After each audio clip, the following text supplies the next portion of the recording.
সেই দিন ব্রাইড করতে গিয়ে যে এরকম সিচুয়েশনের মধ্যে পড়বো সেটা কখনোই ভাবিনি। হ্যালো এভরিওয়ান, আশা করছি তোমরা সবাই অনেক ভালো আছো। তো এটা ছিল আমার 13 আগস্টের একটা রিসেপশন ব্রাইডাল লুক। তো সেদিন আমি চলে গেছিলাম ওর লোকেশনে, অ্যান্ড গিয়ে দেখি সেখানে কোনো রাস্তাই নেই, কাদার মধ্যে দিয়ে যেতে হচ্ছে। অ্যান্ড সেখানে গিয়ে তো প্রথমে রাস্তা খুঁজে পাচ্ছিলাম না কোন দিক দিয়ে যাব। আমার অ্যাসিস্ট্যান্ট তো পড়তে পড়তে বেঁচেছে, কিন্তু ওর ফ্যামিলি থেকে আমাদের গাইড করার জন্য চলে এসেছিলো। অ্যান্ড গিয়ে দেখি ওদের রিচুয়ালস তখনও হয়নি, যাওয়ার সঙ্গে সঙ্গে ওরা রিচুয়ালসগুলো তাড়াতাড়ি করে ব্রাইড বসে পড়েছিল। অ্যান্ড ও প্রথমেই আমাকে বলে দিয়েছিল ও একটা নিউডের মধ্যে মেকআপ চাইছে, একটু সাবেকি লুক চাইছে। অ্যান্ড আমি তার মতনই করতে চেয়েছিলাম, মানে করেছিলাম আর কি।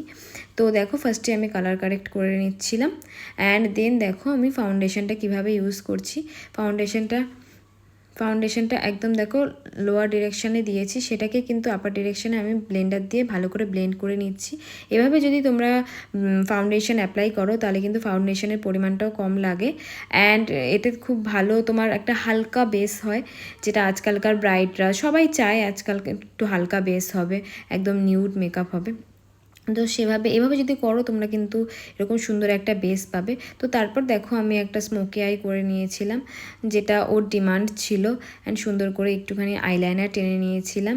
আমার ব্রাইড এতটাই সুইট ছিল যে আমাকে একবারের জন্য ডিস্টার্ব করেনি, একবারের জন্যও বলেনি যে আয়না দেখাও বা কিছু। আমি যেরকম বলেছি ও কিন্তু আমাকে কোনোভাবেই বলেনি, বলেছে তোমার উপর ছেড়ে দিলাম, তুমি তোমার মতো করে করো, এতটাই সুইট ছিল।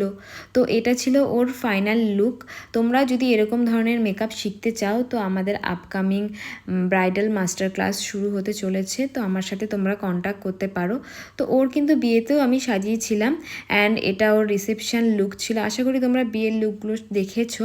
তো এটা ছিল রিসেপশান লুক। তোমরা দেখে জানিও যে কেমন লাগছে ওকে, এরকম একটা সাবেকি লুক দিলাম। অ্যান্ড ওর কাছ থেকেই শুনে নাও যে ওর কীরকম লাগছে। রিয়া বলো আমার কাছে সে তোমার কেমন লাগলো, আগের দিনের বিয়ের এক্সপিরিয়েন্সটা বলবে। খুব ভালো লেগেছে, আগের দিনও খুব সুন্দর হয়েছে, আজকে তো আরো সুন্দর হয়েছে, একদম মন মতন হয়েছে, খুব সুন্দর হয়েছে। স্যাটিসফাইড তো? একদম, থ্যাংক ইউ দীপা।